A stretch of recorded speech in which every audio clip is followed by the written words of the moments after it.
Kui sa oled kaotanud kõik, kui sulle pole järsku jäänud enam mitte midagi, siis on hea tühjale kohale rajada uus elu.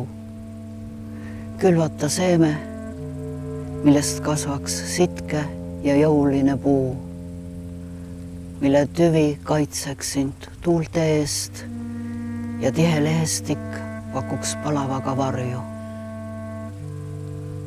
Ta latva ronides näed, kui palju on maailmas ilu.